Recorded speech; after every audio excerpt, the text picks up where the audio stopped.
are over now, right? So you Yes, ma'am. probably Yes, ma'am. uh, so you probably might have had you know some sort of an experience, by which I mean you might have watched those lectures, right?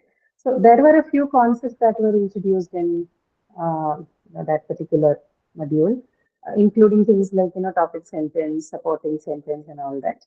Uh, because the lecture has some sort of time constraints, a lot of it has been sort of condensed in there. So what I thought is, because the moment you talk about writing skills, right? Now this is titled basic writing skills. Now why is it titled so, and what does basic writing skill mean? It is precisely this. That whenever someone says basic writing skills, they're referring to your ability to put together something, whichever language that is, on a topic in a paragraph, right? So then paragraph writing then is the basic requirement or the basic skill that you need to have as far as the writing component is concerned. Okay, it's not merely being able to write a sentence. That's a different thing, right? Sentence writing is your ability to put together the various constituents of the language in a grammatical level, right? Within a given rule and grammatical processes. But writing is more like, you being able to put together your ideas, right? Writing basically is about ideas. And to organize your ideas, the basic part that you require is then what? It is going to be your ability to write a good paragraph. So throughout the discussion today, we are going to look at the development and organization part of the paragraph. And because this is also a workshop of the introductory nature, we'll just discuss on these tenets alone, right? So what are the essentials to approach the paragraph when you begin to write it? And then one example of that, which is tomorrow. In tomorrow's class, we are going to look at one aspect of the or one kind of paragraph writing, which is the descriptive writing. Okay. Now we choose descriptive writing for this particular workshop because I believe that is the most basic form of paragraph writing every time, right? As whether you're a beginner or whether you are a bit more advanced person in the language, right? If your proficiency is say at A1 level, or even if your proficiency is at C2 level, which is advanced, right? Both of these parties will, at some point, whether that's in academics or at your official space, in whatever capacity you're writing, right? The basic thing that you're going to do is a descriptive writing. Most of the time, it is description of something or the other, right? Which is why the choice of descriptive writing. There are other kind of paragraphs like narrative paragraphs or an opinion-based paragraph and all that, but we're not going to get into that. Since this is a basic writing skill workshop, it's better that we go about with the descriptive writing. Descriptive writing serves as the basis for learning to write in both the narrative fashion and the other kinds of, paragraph writing available. So for today's class, we are basically going to look at some of these mechanics of writing, the basic writing skills, which will include some, or I think most of the topics from the unit 12, with some exercises for us to look at, how this actually works in a real life setting. We'll do that for today. And for tomorrow's class, exclusively, we are only going to talk about the descriptive writing, which is a kind of character. Okay. So I hope that part is clear. We'll start off with the class. I'll share the PPT with you now. And intermittently, we are also going to do some activities. So I'll take you to the peer deck slides in a while, but after having given you a bit of introduction to this. Okay. So I'll share that link in the chat box so you can access the peer deck um, slide from that particular link, right? So I'll tell you. But let's start with the discussion, the introductory part first. Just confirm with me after you are able to see the screen clearly, okay? I'll just share it with you. Please give me a moment. And once you're able to see, just let me know if it is all right. Okay, ma'am.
Okay. I have shared the screen now. Let me see. Oh, why does it show me error?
Yeah, I'm right here. I'm just trying to share the screen here. Just give me another moment. I'll fix it and get back.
Are you able to see the screen, guys, or is it still blank for you? Still blank. Blank. Mhm. Okay. Just a minute.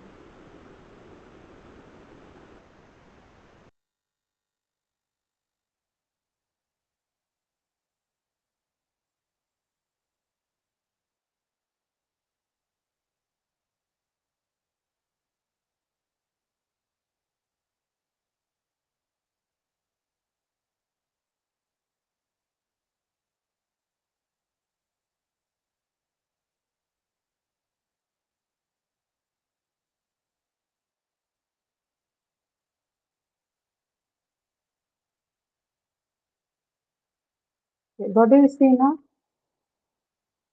Yes, ma'am. Yes, ma'am. You can. Okay. So just give me a moment. Then this is not what I plan to share anyway.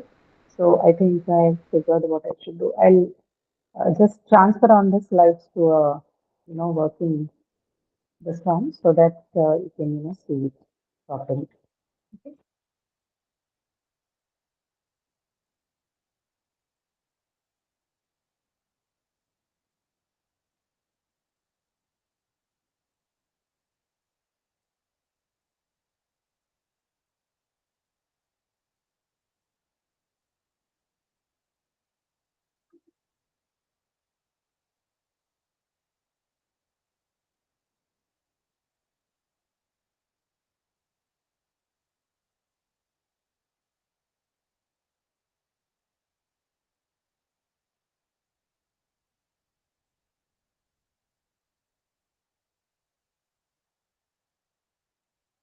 Ma'am, are you recording the session, Yes, ma'am? yeah, it is being recorded. Okay, ma'am.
Okay, just a moment. I think I'll have to make a call. Just another 2 minutes and we'll get started.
Okay.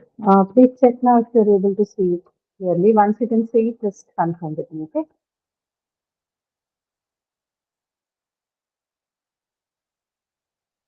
Visible? Yes, ma'am. Okay. All right. Sorry for the delay. There's some technical glitch on my system. It was not reading the file.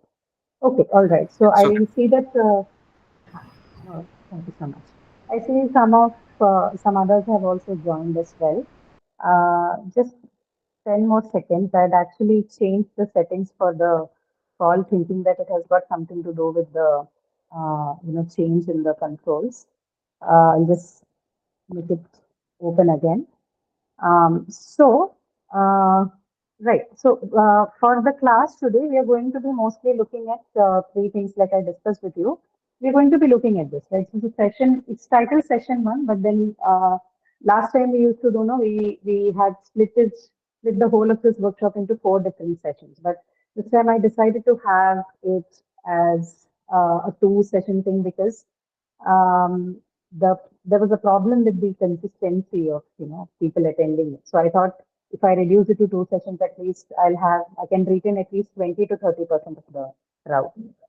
So never mind with the session titles, but we are going to be looking at development of paragraph, extensions of the paragraph, also the mechanics which includes the strategies of unification, right? This you probably are familiar with because if you have already watched the lectures for week 11 or 12, 11, I guess, you will have an idea about this. So what I'm going to do is I'll brush you through this concept and also demonstrate how it works in the actual setting because like I mentioned in the lecture, because of lack of time, we have sort of condensed a lot of the content there. So I think this should serve you well in order to understand this concept of topic sentence, supporting sentence, so on and so forth. Okay. So whenever you don't understand anything, please ask me. So the first thing here is about topic sentence. So the moment we talk about development of a paragraph, even before we begin with the topic sentence, right, there are certain things that we need to keep in mind. Now, when we talk about writing, there are four essential things that one need to keep in mind. One is about the development of paragraph, which is what we're going to talk about. And development basically means we're talking about what constitutes a paragraph, right? What are the basic units or basic elements that you require to form a paragraph? Second is the organization of the paragraph, right? So now you have the components. Now, how do I arrange it, right? Always the question is, I have a few sentences with me. One of it is a topic sentence. The other part is a supporting sentence. And then I also have a concluding sentence. But how do I arrange them? Do I have different methods to arrange them in a particular sentence to serve a particular course, right? These particular aspects, all of these points together form the organization part. Okay, I'll briefly tell you what this organization is. There are several kinds of organization patterns available as far as a paragraph is concerned, but we are not going to look at all of them in detail, right? We'll just quickly go through, maybe just mention that there are certain kinds of organization patterns available, but we may not take it up as a activity either here. Our focus is mostly going to be on the first part, which is the development itself. Okay.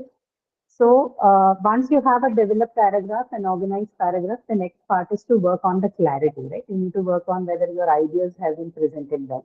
This is the part where you need to work on the language part. Okay, this is where the language comes into question, your proficiency with the language, particularly with respect to vocabulary, right? How much can you express your ideas? All of that part, everything related to the aspect of clarity would be dealt with in this part and with the help of the language, right? In our case, English.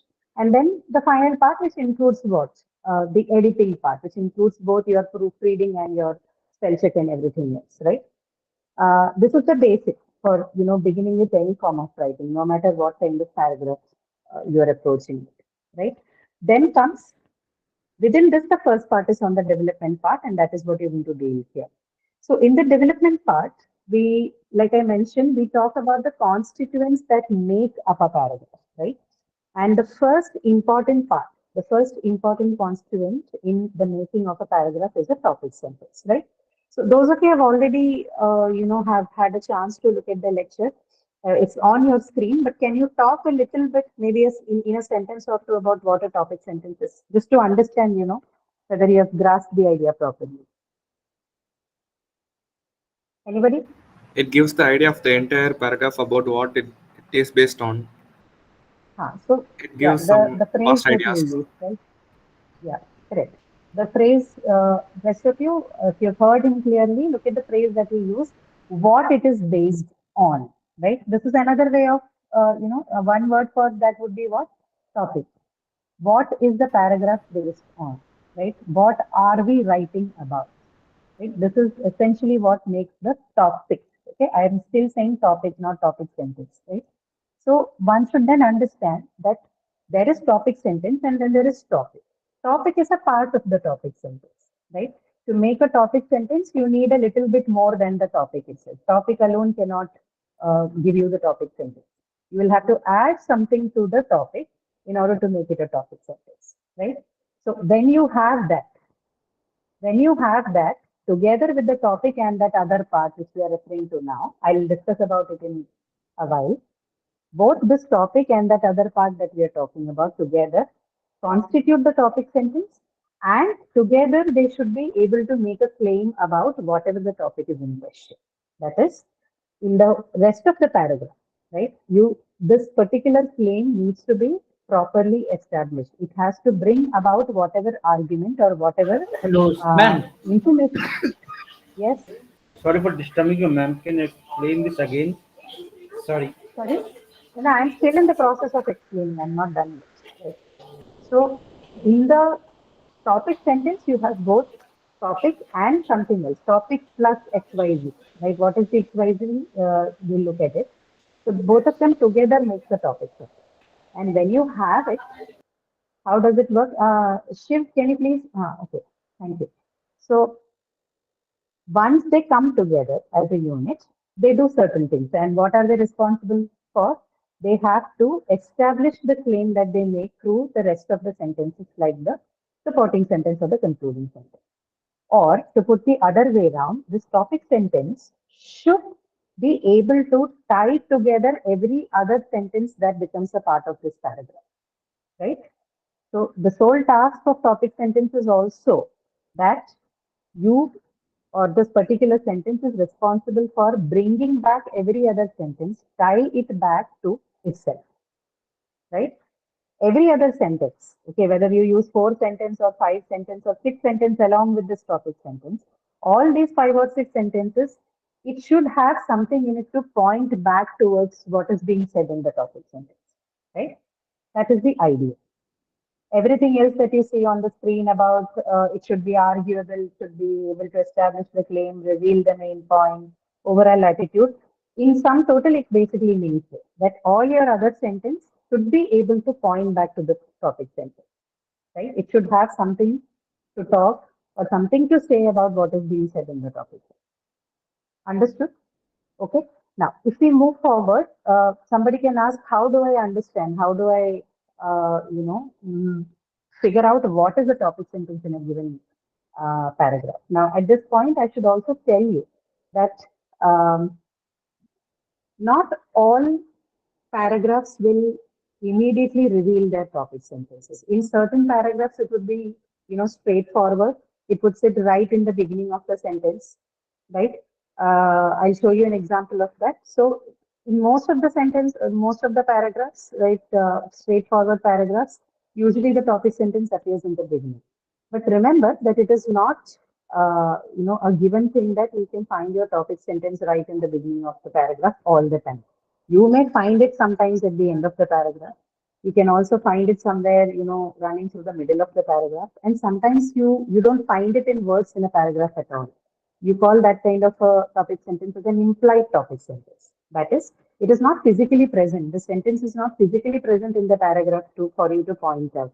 But only an implication is available. After having read the paragraph, you can say, oh, okay, so the topic sentence looks like this. It is not available in the paragraph. It is not a part of the given paragraph, but an implied topic sentence of the given paragraph would be this, right? So in that sense, in terms of its placement in the sentence and in terms of its availability in a paragraph, topic sentence can be a little slippery, right? But given that case, or having said that, it is not difficult to figure it out if it is actually present in the paragraph. And how do you do that? You need to ask the questions that you see on the screen, right? What are those? The first one, what is this paragraph mostly about? The word mostly is very important. Okay, it is not about what is this paragraph about. What is this paragraph mostly about? Okay, this is connected to the third point you see here. The last point you see here, right? What phrase or word do you see repeated? So when I ask a question like, what is this paragraph mostly about? That means when I'm looking for it, I am going to look for a word that is being oft repeated, right? So looking at the words that is being often repeated or the phrase that is being repeated, more than one time in the paragraph, you know that using this technique, you can conclude that, the topic of the paragraph should be so and so, right? So the question number one and the last question here, what is the paragraph mostly about and what phrase or word do you see repeated? They're connected with each other, right? In some sense or the other. You could also ask additional questions like, what is the big idea of the paragraph? Now these are optional, right? You may not want to ask these questions every time, but these questions also act as supplementary questions that could help you to find out what a topic sentence is, okay? What is the big idea of the paragraph and what single word can you use to describe the paragraph?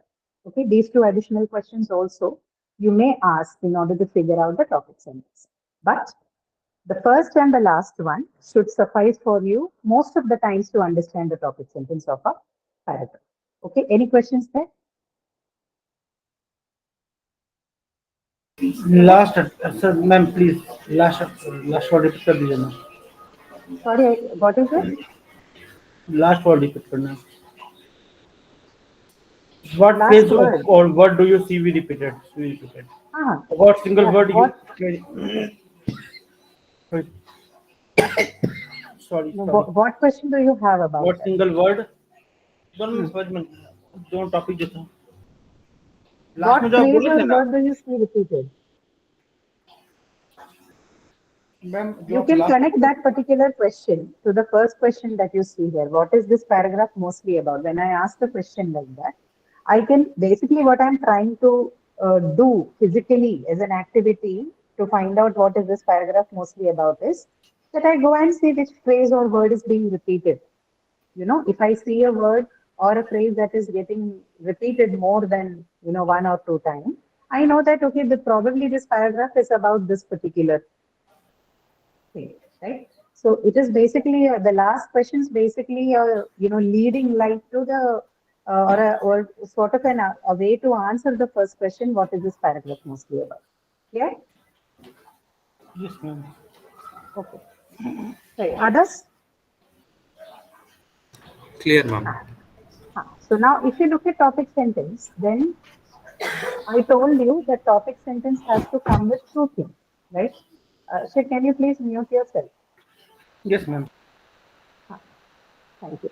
Okay, so I told you, if you remember, that the topic sentence is topic plus something, right? Remember? So to make a topic sentence, you need to have the topic and then you have to add something to it. Now, what is this something, right? This something is the main idea. So in short, you may want to say that topic sentence is basically topic plus the main idea of the sentence. Okay, sorry, of the paragraph, right? Now, identifying the main idea. How can I know what is the main idea of the paragraph? So like you asked a set of questions to figure out what the topic of the paragraph is. You can use the set of questions you see on the screen to identify what the main idea of the paragraph is, right? Now, what are those? The first one, what is the author saying about the topic? Yeah. Okay. So I know the topic now. I figured out the topic by, looking at the paragraph and seeing what phrase or word is being repeated. I've got that word or that phrase. Now I have to find out what is the author saying about this given topic. Okay. What is being said about the topic? What do the details explain about the topic? Okay, now details in the sense the other sentences that you have in the paragraph. What are they saying about this topic? Okay, what is the author saying about the topic? What do the details explain about the topic? Basically, I mean, you can ask one of the questions or maybe all of the questions or two of the questions that you see on the screen to find out what the main idea is. You could either ask what is the author saying about the topic. You could also ask what is the paragraph mostly about, right? Or you could ask what do the details explain about the topic, or you could also ask what are the major points about the topic, right? One of these questions or all of these questions in some case, you may raise in order to figure out what the main idea is. Okay, so about the topic, this particular part is important, right? You need to ask what is being said about the topic here. Together, the topic and what is being said about the topic together forms your topic sentence, right? So at this point, it's easy to assume or safe to assume that topic and the main idea together gives you the topic sentence. Main idea is what? Main idea is that which is being spoken about the topic, whatever is being spoken about or said about the topic, right? Together with that, and the topic is what gives you the topic sentence. Yeah. Okay. Now we move on. We'll move a little fast because we lost some time. Sorry about that. But I think these things, if you've watched the lectures, you'll know the basics of it. And just running through it so that it's easier for you when you're doing the activities, right? So supporting sentence, they mostly have three things to do. Okay. Either add to what has been said in the topic sentence, or explain or elaborate on what is being claimed in the topic sentence, or give reasons to the claims that's being made in the topic sentence. Okay. Usually, all the supporting sentences that you see in a paragraph are of one of the three kinds. Either they add to the statement that is given as the topic sentence, add in the sense they give you further details, to give you further information or give you details on what is being said in the topic sentence. Or they would go ahead and explain or elaborate the topic that is being dealt with in the topic sentence. Or they go ahead and prove something, right? Give you reasons and details and all that about the claim that is being made.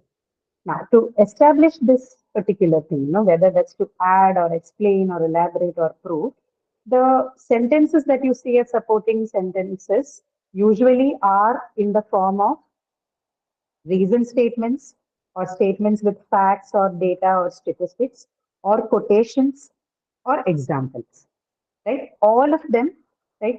Sometimes your paragraph may have all the four. They could have reasons, they could have facts, data, statistics. It could also have quotations, it could also have examples, particularly if you're writing long format essays. Essays usually have more than one paragraph, right? At least 5 to 6. A short essay would have at least 5 or 6 paragraphs put together. So in such cases, you might find, sentences of all kinds. The sentences with facts, data, statistics, sentences with quotations, sentences with example or reasons. All of them could be usually found if you're talking about a particular writing piece which has more than one paragraph. Okay, but usually within a single paragraph, you don't see all of it together. Okay, so two things. Supporting sentences are the sentences that are used to add, explain, elaborate, or prove the claim that is being made in the topic sentence. And how do they physically appear as sentences? What kind of sentences? Sentences that give you reasons, sentences that are loaded with facts or data or statistics, sentences that come in the form of quotations, or sentences that give you examples of certain things to prove the point. Okay, right? Now, concluding sentence, if you're going to look at concluding sentence, what is the function or what is the role of a concluding sentence in a paragraph? This is the third essential component of the paragraph, right? Its role is to restate or reinforce. Now, what does restate or reinforce mean? Any idea? Anybody who wants to talk about it? What do we mean by restate or reinforce? We are restating means we are repeating the idea which was represented in the previous sentences. Yeah, so So in some sense, you can say that we can you are, strengthen up the previous statements by yeah, restating it or reinforcing.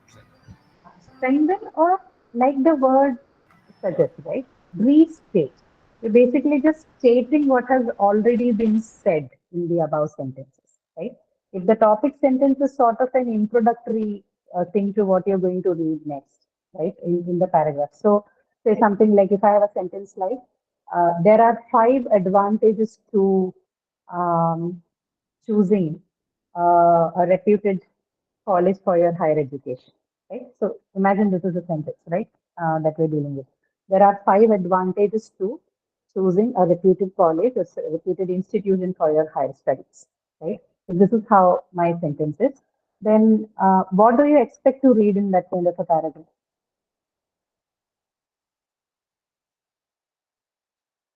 If say I'm going to have 5, 6 sentences in this paragraph, what do you know? This is my topic sentence. Okay, there are 5 advantages to, there are at least 5 advantages to choosing a reputed institution for your higher studies, right? Um, what can we expect in this given paragraph? We will strengthen that topic sentence by giving the reasons for why the institution is better than all others.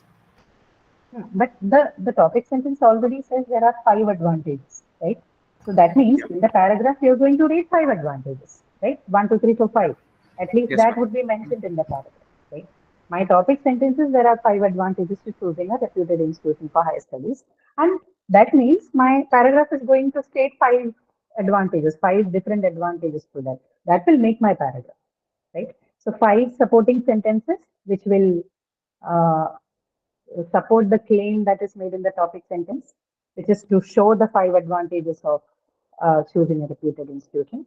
And then the concluding sentence would be, what do you think? What would be your uh, suggestion for that? So look at your screen. You have 4 kinds of concluding sentence. So your concluding sentence could be either in the form of a prediction.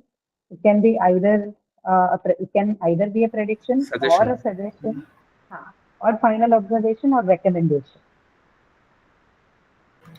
We For can a give a paragraph like this, suggestion sentence at the end. correct. So for a paragraph like this, either you can use a suggestion model concluding sentence or you can use a recommendation model concluding sentence, right? Any of this, right? But both suggestion and recommendation are based on what has already been discussed in the previous sentences. But this is what we mean by concluding sentence. You simply restate what has been spoken about in both the topic sentence and the supporting sentence, and put it down as a concluding sentence for the whole paragraph, right? One thing with respect to concluding sentences in standalone paragraphs, right? When you're just writing one single paragraph about something, right? Concluding sentences are important. Okay, concluding sentence, not sentences. You just need one concluding sentence per paragraph. Okay, you don't have to write more than that. If it is a standalone paragraph, by which I mean if it's a singular, unit paragraph, you're asked to write only one paragraph on something, then a concluding sentence is very, very important. Whereas if you're going to write, say, several paragraphs for, say, a longer essay or a short essay, which consists of 5 to 6 paragraphs, then every paragraph doesn't require a concluding sentence, right? Because it is understood that the ideas are linked from one paragraph to the next. So every time you don't have to have a concluding sentence for every paragraph, right? So for longer format, concluding sentence is not a must for every paragraph. Whereas for just a single paragraph, if you're asked to write in just a single paragraph, this is a mandatory element, right? Topic sentence, supporting sentences, and your concluding sentence. This is what will form a well-developed paragraph. Okay. So again, prediction, suggestion, a final observation or summary, or a recommendation could be the different kinds of concluding sentences that you can use in a paragraph, depending on what you're writing about, right? Ma'am, why you have written restate and reinforce in blue color, ma'am? No, nothing. That is because I wanted to show you what the concluding sentence do. As in the function of a concluding sentence is to restate and reinforce. And to do those things, they can be written in the form of a prediction, suggestion, final observation, or recommendation. Okay. The blue basically tells you the function. Okay. Okay, ma'am. Right. All right. I'm looking for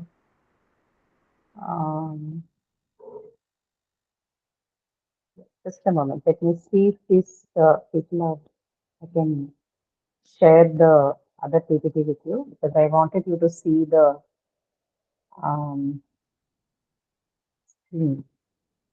Let's see if it is possible. Just a moment.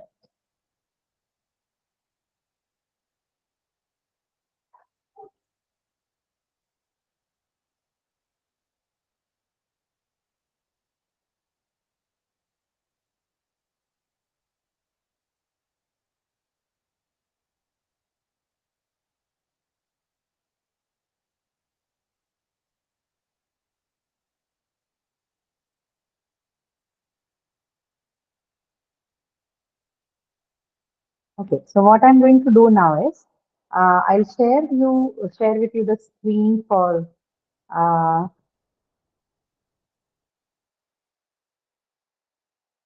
right, yeah. So I'll share the screen with three questions. Okay, so all the three of them are paragraphs.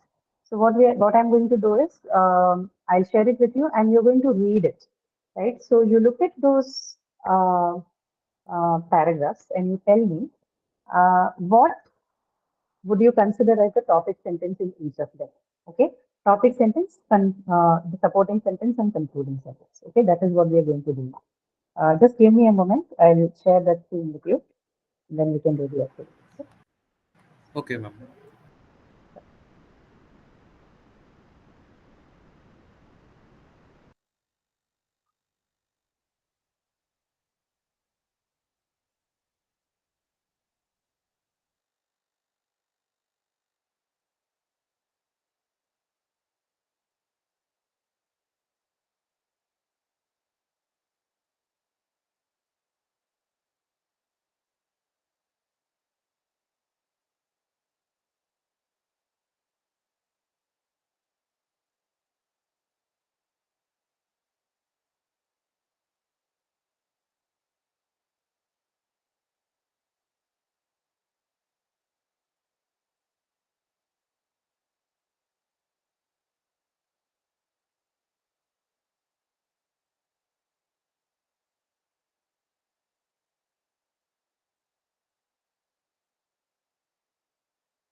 Okay.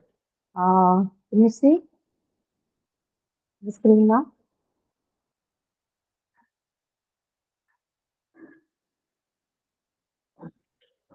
Yeah, artificial intelligence. Visible, right? Yes, no? Yes, it is. Okay. So look at that. Just don't take more than a minute or two. You can read through that and just tell me what is the topic sentence in this particular sample. Okay, we'll do one or two and see Ma'am, if we are able to make out. ma'am, it talks about ma'am artificial intelligence. No, no. Read the paragraph, and there's one sentence which is a topic sentence in this. You need to just pick it out from the given paragraph. Okay, so you don't have to come up with anything on your own. Read it and tell me which one do you think is the topic sentence for this particular paragraph. Okay.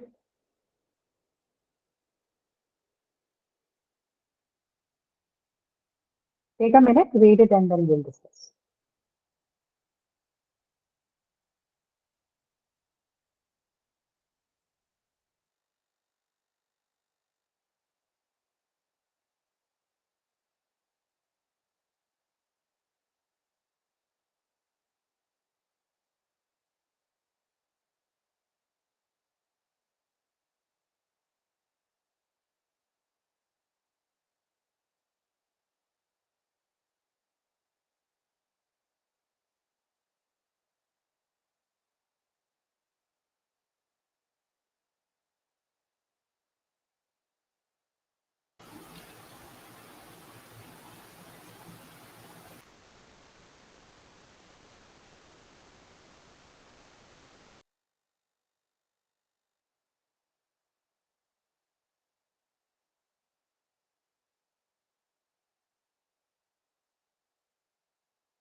Ma'am, can I say?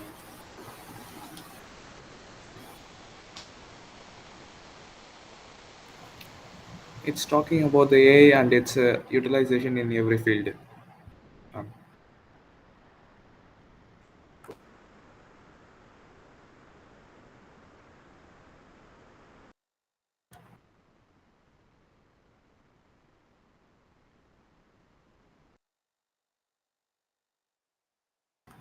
Ma'am, your mic is muted.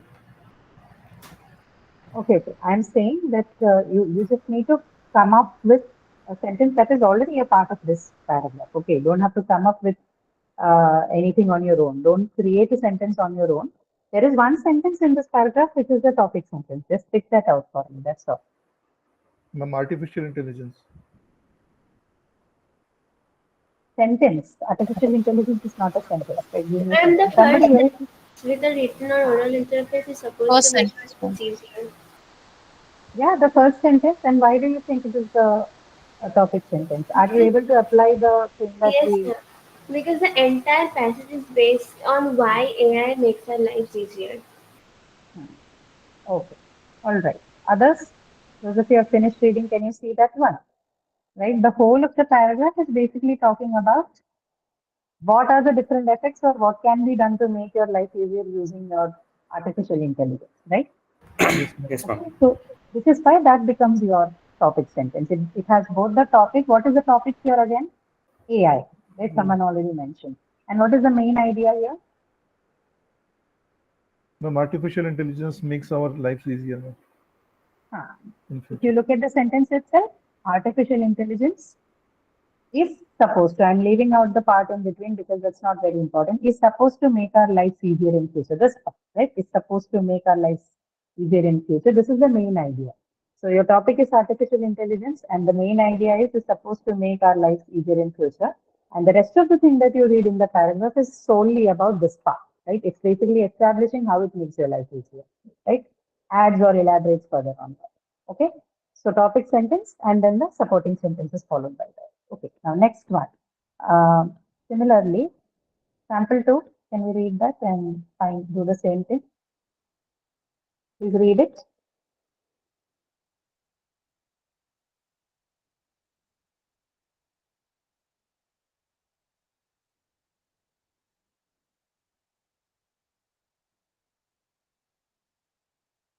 It's talking about the female novelist, ma'am. It is And the talking first about the sentence is the female topic novelist. sentence.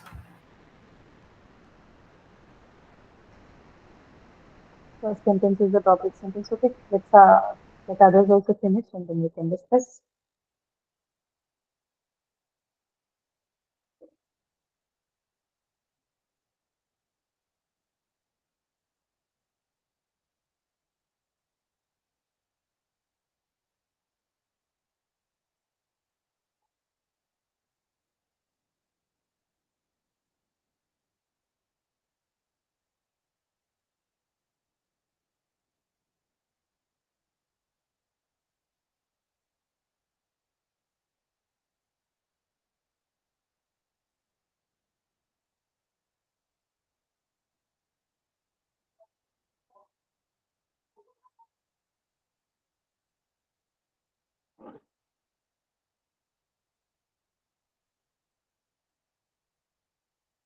Right.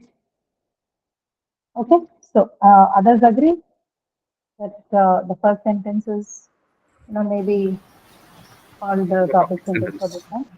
Yeah. Yes, ma'am. Okay. Yes, ma'am. Right. So Yes. everything else is basically around that, right? The Victorian era Yes, is ma'am. known for the galaxy of female novelists. Now, tell me one thing. What is the topic here? If this is your topic Female sentence, the novelist. Victorian era, Ma'am, female novelist. female Female novelist, novelist. right? So, female novelist, right? We're talking about the female novelist. We're not talking about anything else, right? We're not talking about Victorian era for sure. But Yes, ma'am.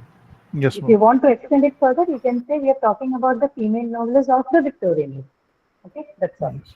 You can take that as an extended topic, but one should know that the topic here is solely on the uh, female novelist. Okay, right. So, Because due to sorry. No, I was like explaining the this Uh-huh. female novelist Uh, about like Victoria, because uh, in Queen Victoria at that time ruling the I mean United Kingdom, so that is the reason they have given more voice to the female novelists. So that is the reason. uh, okay. Okay. Victorian era is a very different kind of thing, but yes, I think uh, a far interpretation of that would be what you said as well. Okay, now the last one. Okay, now I have put together the ones which are simpler in nature, but remember that every time the paragraph may not look this neat. Okay, read this one as well. It's also an easy one.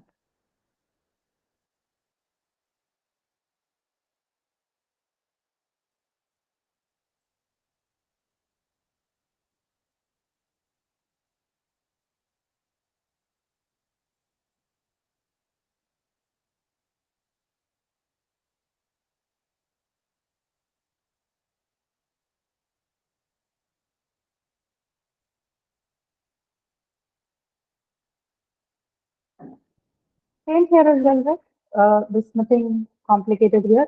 Again, the first uh, sentence is your topic sentence, It right? talks With about the the rest of permanence the of part an It's a object. permanence, object correct. permanence, ma'am.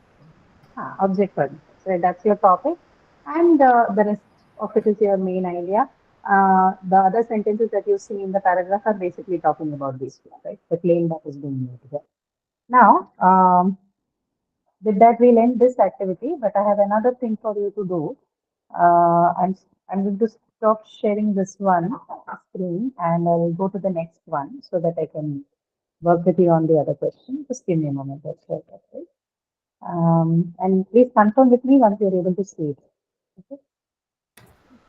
Ma'am, the topics which is given in the beginning or at the end of the paragraph, that is Ah, easy to find, ma'am.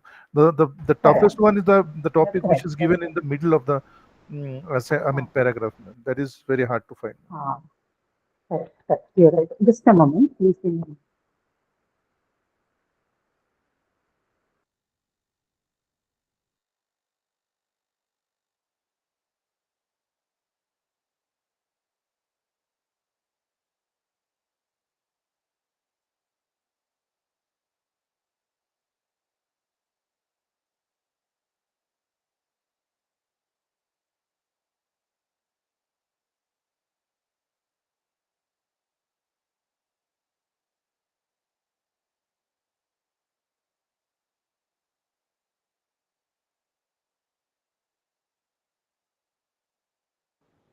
Okay.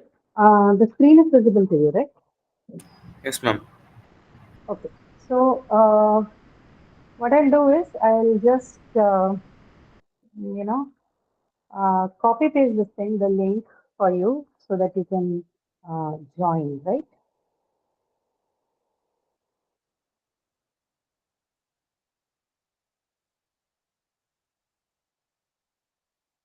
Somebody has already joined. Um, for the rest of you, I'll leave it in the chat.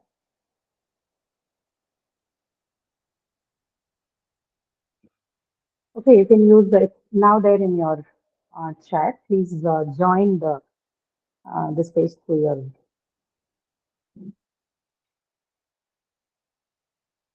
and just confirm with me if you're able to.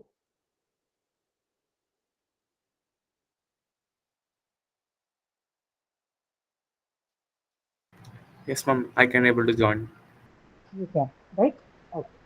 So now what we're going to do is I will talk about the unity part and other things about the strategy after we finish with this exercise. Okay, because I want you to first do this and then look at how add in and organizing certain sentences in a fashion affects the whole uh, unity part of your paragraph. We'll talk about unity and cohesion both as concepts required for developing the paragraph once we are done with this. Okay, so right now don't worry about what do they exactly mean, right? You just need to, for this activity, what you're supposed to do is you're going to read through all those, there are about 5 sentences here, and look at each of the sentences and tell me which among these sentences do you think is unnecessary for this paragraph? Okay, which among the 5 sentences you see here Do you think that, I can do away with this particular sentence and still I can have a good paragraph? Okay. Or alternatively, to put it across, which of the sentences do you think is irrelevant, right? Not required, not needed to form a paragraph in this given context. Just go through that and tell me which one do you think is an unnecessary sentence. You can, be done with. Ma'am, we have You to can just type the remove it. ma'am, we have to type the sentence, or we have to type the number of this Just particular just sentence. the number.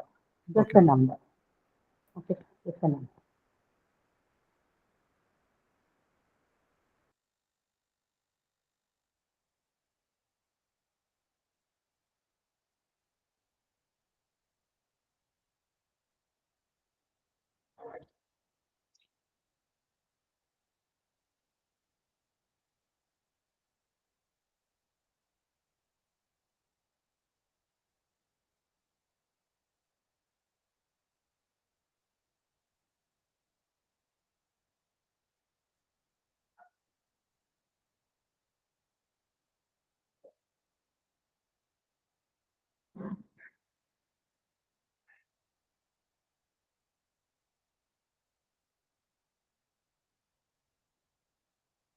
I will look at your responses in a minute or two. You can read it first and then decide for which one do you want to mark.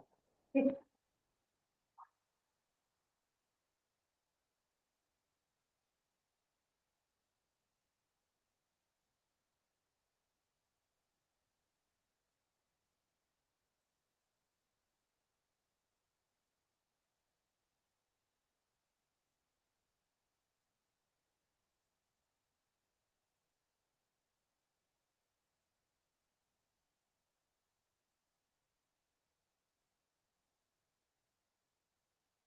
I see 6 of 13 responses and uh, third, second, fifth, and fourth. Okay. Fifth and fourth is a little strange to me. So just to give you a clue, it could be either second or third, right? That you need to choose between these two. Fifth and sixth, they are clearly connected to what is being said. You cannot take that part out. But one among second or third is unnecessary.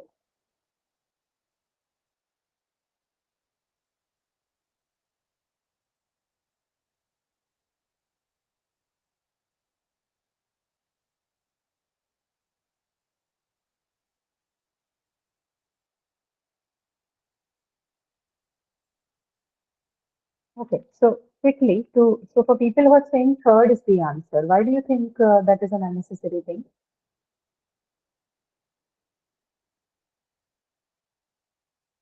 It talks about the marble bust. Okay, and what is the topic of the paragraph? It talks about the Topic, bust not the of topic Roman sentence. dictator. Sorry. The first sentence talks about the bust of the Roman dictator, but in So the that is second the topic, sentence, right? sorry, yeah, Correct. So that is the topic. So when you are pushing something off the sentence, saying this is irrelevant, you cannot then say that because it talks about the bust, because the bust is the topic. That is what is being discussed. Besides that, what is the reason you think, third should be the sentence that should go out?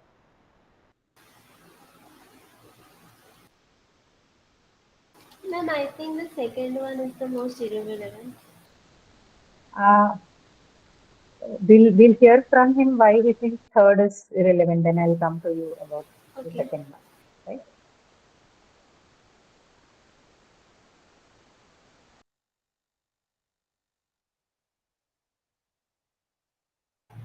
ma'am, I need a clarification that what is the meaning of bust? Bust is basically, Bust is a just sculpture, the actually. it's a sculpture until your bust part. That's all. That means just the head and the torso, not the lower part of it, not a full statue for full figure one, just the torso up to your bust. Okay, that is bust means up to your chest, nothing below that. So it is a statue within chest size. Yes, correct. Okay.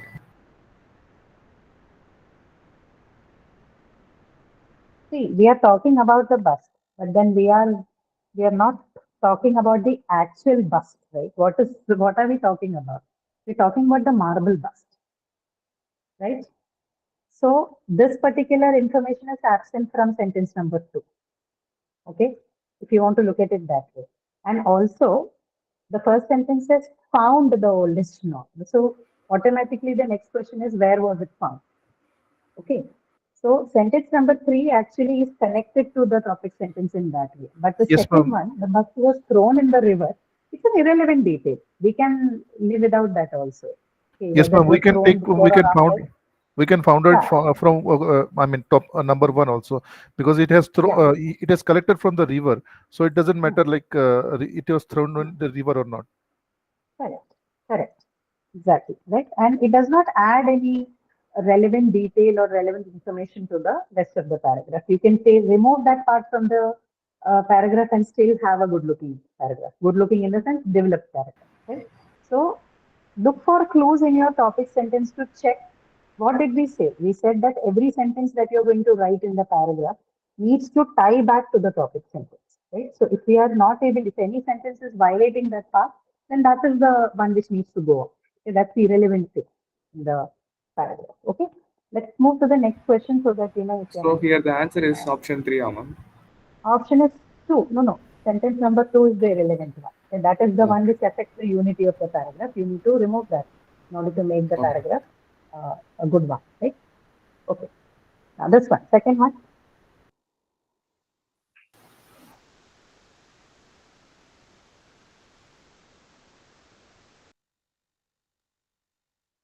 Oh, too quick, Adrika.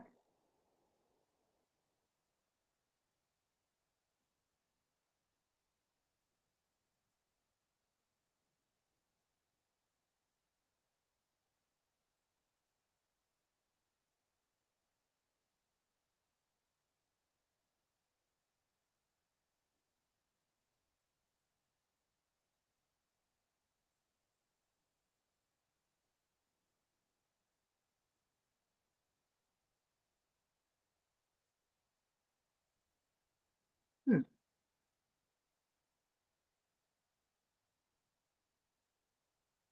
Others, those of you in the call, I just see two, or are you commenting it as responses here?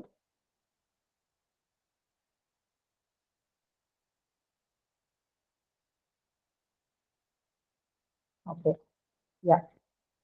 Which one do you think is the answer for this one? 3,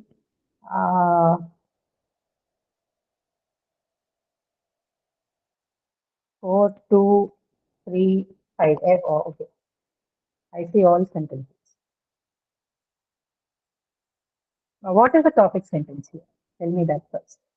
The drowning of a Found man Now, trying to what save is the the girl. topic here? Yeah. Topic here is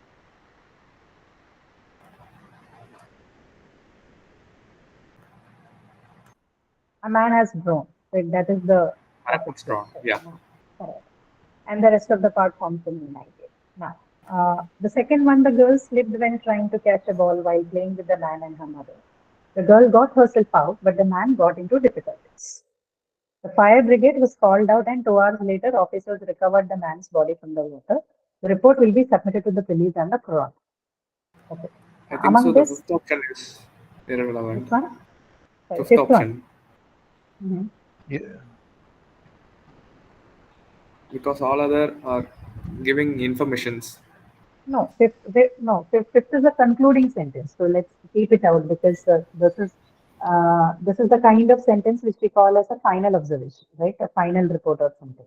We had 4 categories, right? The prediction, recommendation, suggestion, and a final observation or summary. So this last one is like a final observation sort of thing. The report So will the be third submitted to option the is third one. third. The girl got herself out, but the man got Yeah, into it is difficulty. also mentioned in the first option, No, first no, it sentence. is no, it is connecting sentence 1 from the 1 Yeah.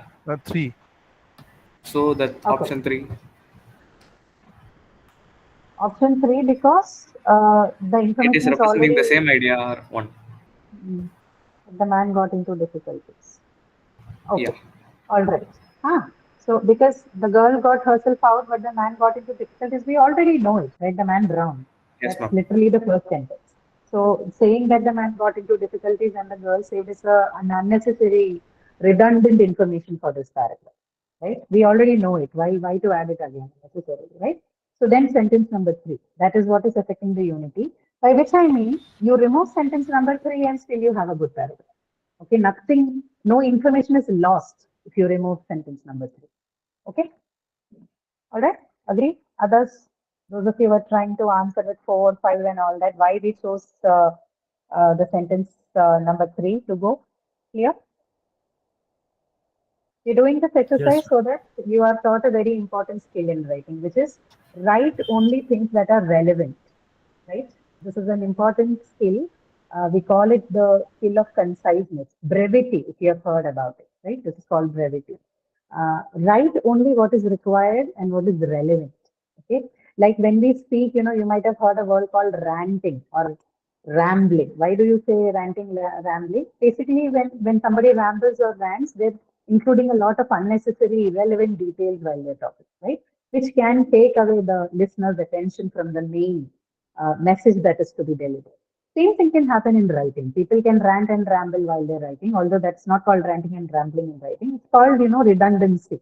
Redundancy in writing is basically going on writing things which don't matter, okay, which could have been dealt with in a different way, something that could have been pushed off because it's irrelevant. Okay? So the sentence number 3 is exactly doing that. It's adding redundant things into your writing. Okay. Okay. This one, the last one maybe. We'll do this one more. I think there are a total of 5 here, but I think you can finish with this. I can talk about the point on unity and cohesion. Just read it quickly.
Yeah.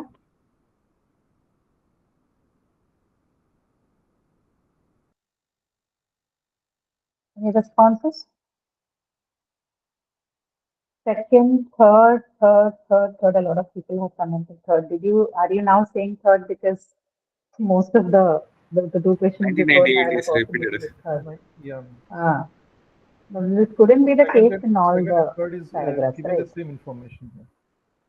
Which one is giving the same information? Third, baby No, ma'am. boomers suffered more than. Second and third, ma'am. I mean, according to the report, sports injuries boomer Mhm.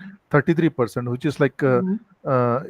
87, like increase from 87 point billion dollar medical expenses cost. According to a report, sports So it injuries is. among baby boomers increased by 33%. In 1998, baby boomers suffered more than 1 million Ma'am, I sports. think, ma'am, this statement one is not really connecting to any of the other statement provided in this. Before starting an exercise program, consulting a physician is particularly important for the sportsman. Good. Very good.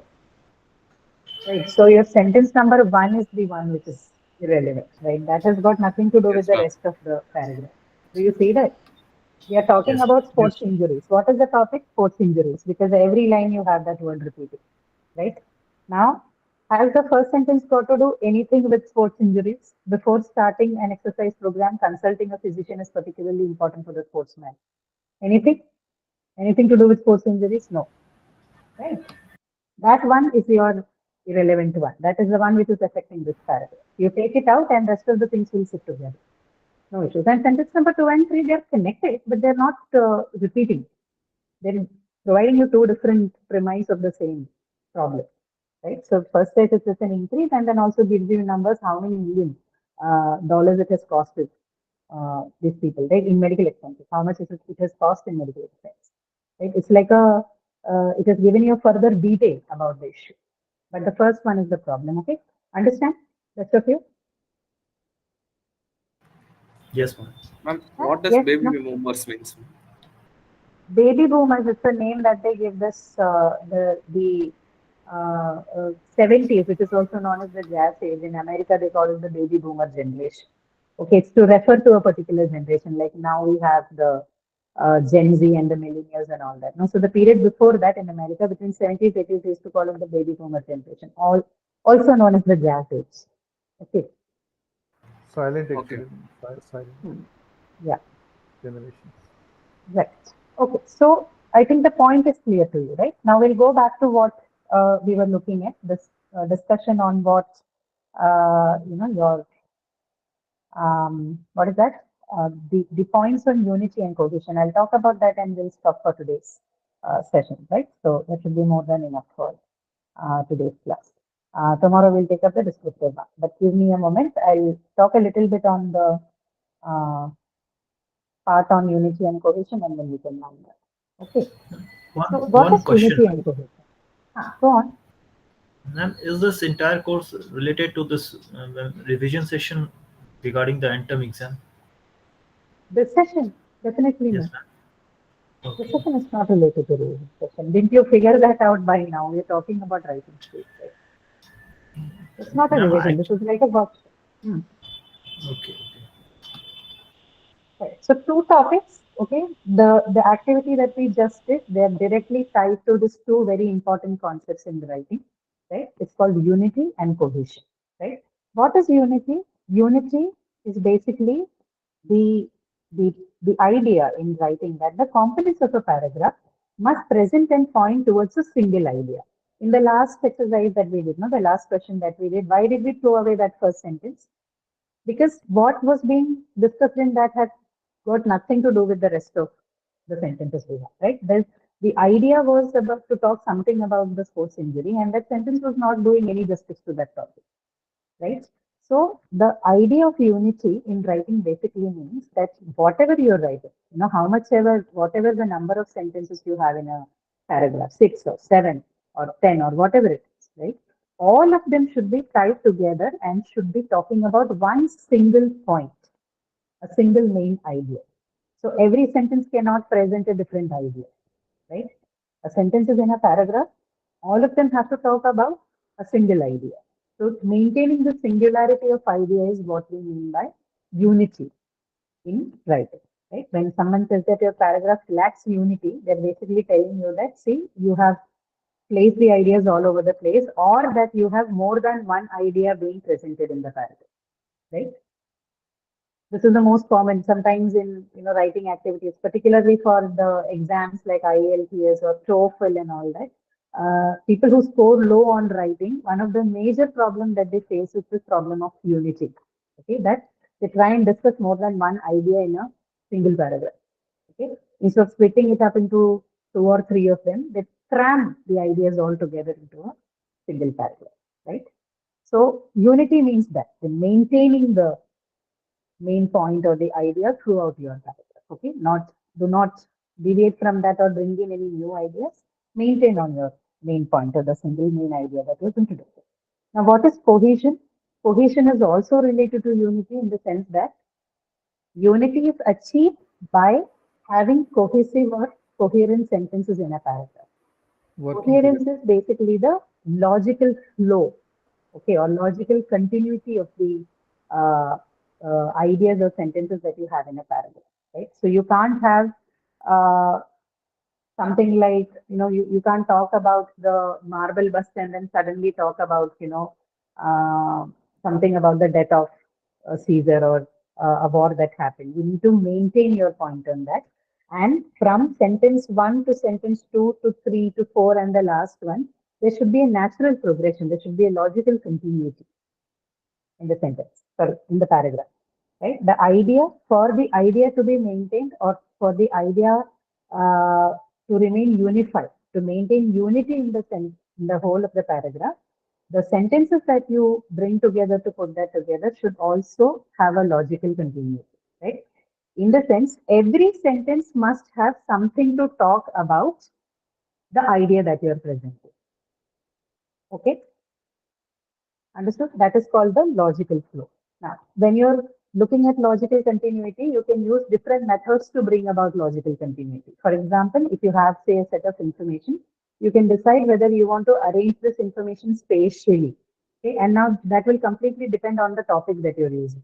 Okay, so for example, if you're giving directions to somebody, right, then your information, whatever information that you're going to present as a writer, or if you're giving directions to somebody to use a particular, say it's a catalog and you're trying to give directions to someone to put a gadget together or fix a thing together, fix an object together, then it has to follow a chronological sequence, right? A sequential order of arrangement of information, right?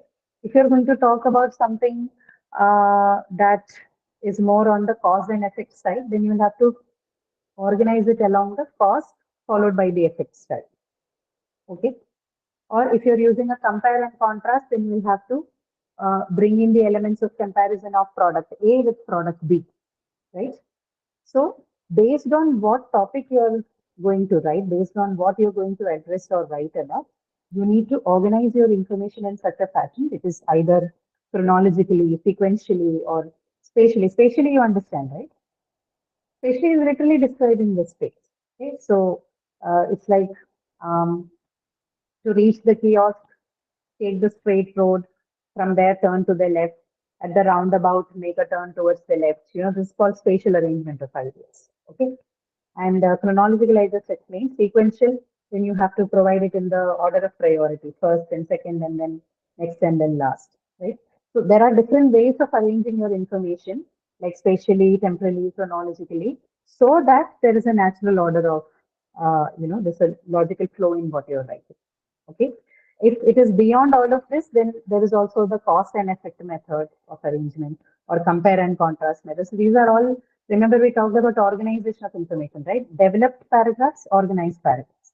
Developed paragraph is something which has all the three constituents: topic, sentence, supporting sentences, and concluding sentence.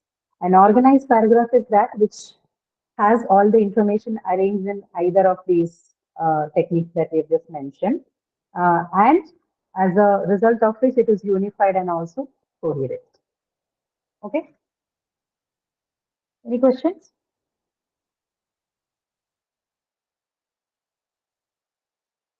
No? Ma'am, in Unity also we do all such things like chronologically they are, I mean, directed towards the mind, ma'am, reader's mind. In Then Unity. how it is different from cohesion? So the thing is, see, coherence basically deals with individual sentences, the arrangement of the individual sentences in the paragraph, right? It directly deals with uh, what sentence can actually, what would be the contents inside the given sentence. What is the information that I need to put within the sentence and how should I arrange it? Unity is basically bringing all of these sentences together. The point of unity is that you ensure that all these sentences that you have got, they talk about what is being discussed in the topic sentence, right? That it doesn't go off topic. Okay. Coherence is more about how am I arranging information within the sentence. Okay. So within the sentence and between the sentences. Between the sentences, it needs to be tied together in order to achieve unity. Okay. Which is connected to the topic. And coherence is basically about what information am I presenting within the sentence itself. Okay. And how is it done? How am I organizing it?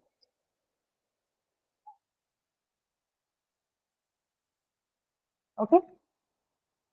Right. Now, a little more about this. So while we do this, right, so there are always questions on, so how do I ensure that there's a logical flow? So there are some linguistic elements in language, all languages, which helps you to connect a sentence to the next, right? So basically to connect all the sentences within the paragraph, there are certain devices that you can use. They are called as signposters, okay? Or this act of bringing in elements to do that is called signposting. So look at the examples that you have on screen. So these linguistic devices could be either single words or short phrases or sometimes whole sentences. Okay.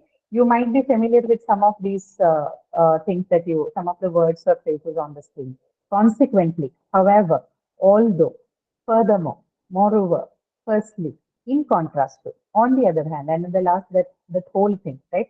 Having looked at the advantages of wearing a mask, okay, that whole part, okay, that is helping. What is it helping to do? It is helping to link uh, the previous sentence with the next sentence. Okay, I don't have an example of the paragraph here, but these phrases or words or clauses or sentences as they call, right? They ensure that the sentence that goes before and the sentence that come next are connected with each other properly.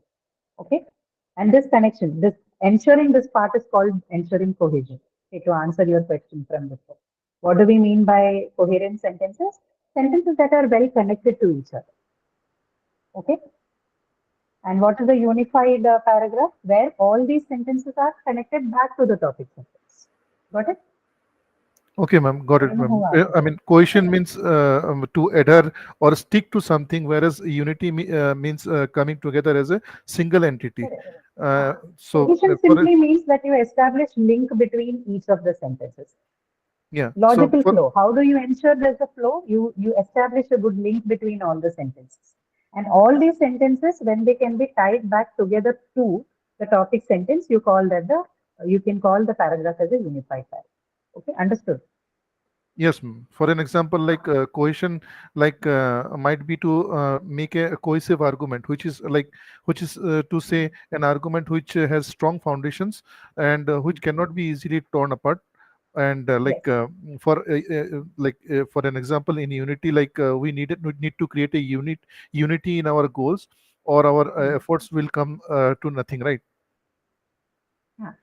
That unity is different. Here, unity, you're treating it as a very, not as a philosophical concept. It's a more like a physical thing. You're basically checking whether every sentence is talking up, it's staying on the topic, right? You tell people sometimes, no, please stay on the topic. Unity basically is to ensure that every other sentence that I am using to make this paragraph is staying on the topic. It's not going off topic. Understood? Yes, ma'am. That's the part. Understood. Okay, so you have certain examples that I have put together. Now, see, this is not an exhaustive list. I've just put together some of the more commonly used expressions in the English language to build link between sentences in a paragraph, right?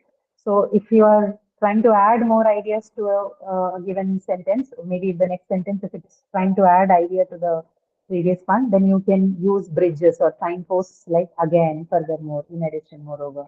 If it's to compare or contrast, we can use expressions like alternatively, contrastingly, conversely, whereas. Prove something evidently for this reason because inevitably, right? To emphasize something, you can say definitely, obviously, inevitably, undeniably, right? I've just given you certain examples. Of course, there are more words and phrases that can go in each of this category. Okay? To give example, for instance, in this case in particular, all of these expressions and words that you see on screen, their job is to establish proper links between the sentences that you have written in a paragraph. Okay? This is called signposting or signposting, right? This particular part, adding such phrases to your in between your sentences is called signposting so that you can establish link between them. You can establish logical continuity between different sentences in the paragraph. Okay, understood that part? Fine. So Yes, ma'am. lastly, the last thing for today, strategies that you use for unification. First thing is you can repeat the words, keywords, if you have identified the topic. While you're writing down, you should ensure that the keyword or the topic is repeated in the sentence. If you don't want to ensure that there is no over repetition or to avoid redundancy, what you can do is you can find a different set of phrase which is linked to the topic or use a pronoun instead. The most commonly used method is to use a pronoun. But if you want to experiment a little more, you can maybe look for a phrase or another word which is connected to the topic, right? But at the same time, not deviating away from what is being said. So repeat the keywords and use pronoun references to emphasize on the main idea. You can also use synonyms contextually to avoid overuse. Okay, so this is particularly to make sure that you don't over repeat the words. So you can look for synonyms or synonyms like synonym-like phrases to replace the keyword or the topic word, right? Signpost, the one that we just discussed, right? Use transitional words that helps you to add contrast or conclude, that is to build link in the sentences. You can also use patterns, like we discussed. You can arrange the information in the paragraph in chronological order, in sequential order, using a logical argumentative style, or using a spatial arrangement so that the flow of ideas is maintained properly in the paragraph, right? And lastly, you can use the transitional words or the signposting elements in the language to ensure there is link, but make sure that you don't overuse them, because using a lot of transitional words can also create, confusions and ambiguities in the reader. So use them only as necessary, as advisable to provide that link, but don't overuse them. Okay. So mostly three strategies: repetition of the keywords, supplying synonyms or synonym-like phrases to avoid repetition or overuse of the keywords, signposting in between sentences to establish the link, and using of patterns to arrange the information in an organized fashion. Okay? These three are the key things, key strategies in order to ensure that your paragraph is both unified and is also coherent. Okay? All good? So we'll stop for today and we'll see demonstration of all of what we have discussed today when we are going to take up descriptive writing tomorrow. So descriptive writing is basically going to be an example. We are going to look at descriptive paragraph to see how all of this has, come about in that particular type of paragraph writing. We'll begin with free writing, right? I'll ask you to write a paragraph about 6 to 8 sentences long. And then we'll look at what descriptive writing is, how it is done, and we'll look back at what you have written, right, to see how you can improve it, right? Okay, any question? Ashok, I see your hand is raised. Any question you have for me? Yes, ma'am. Can you hear me? Yeah, I can hear you.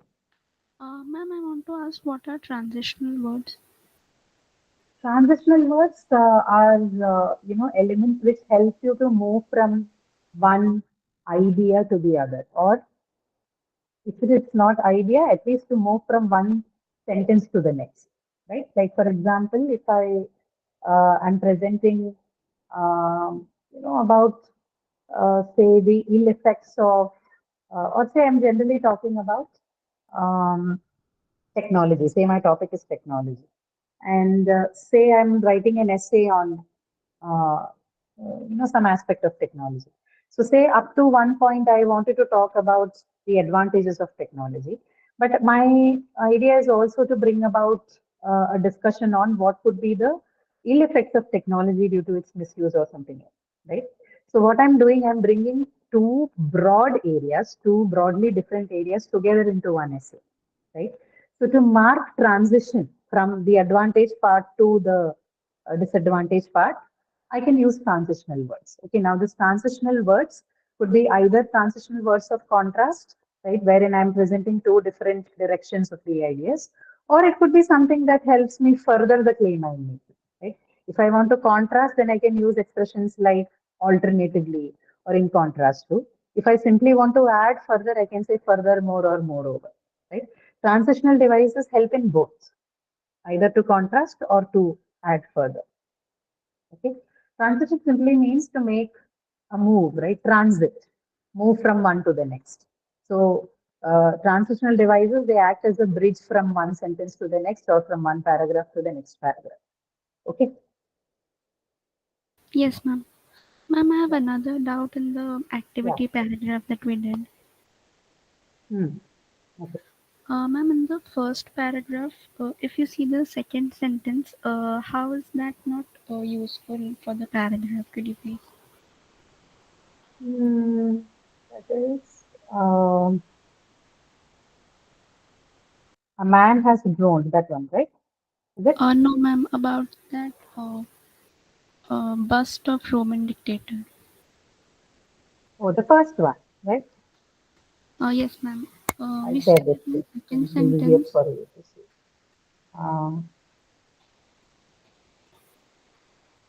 This one, the bust was thrown in the river. This one? Yes, ma'am. Ma'am, we see that in the second sentence it tells us about when the bust was thrown in the river. So how can we say that it is not very useless for the paragraph and it should be there? See, so when we say, so I understand what your question is. Now see, um, let us for the moment remove sentence number 3. Okay, let's remove 3 and read it together. So I'm going to read it as divers in France have found the oldest known bust of Roman dictator, so on and so forth, the bottom of river Rhone. The bust was thrown in the river after he was assassinated. France's culture ministry said the bust was from 46 BC, the date of the sudden sounds blah blah blah. Okay, whatever is it. Okay. And then you try and read, omitting the second one with in the paragraph, and then read it just with 3, and then tell me which one do you think will fit better here.